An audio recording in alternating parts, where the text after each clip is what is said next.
கட்டுக்கிட்டா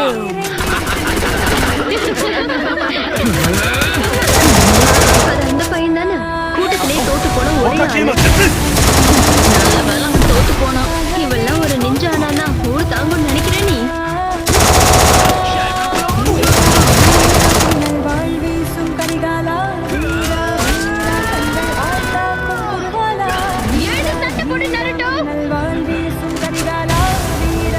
என்ன மன்னிச்சிடு, உன்னால கண்டிப்பா ஹோக்காகே ஆக முடியாது. ஏன்னா இந்த இடத்துல என்ன அடிச்சுக்க ஆளே கிடையாது.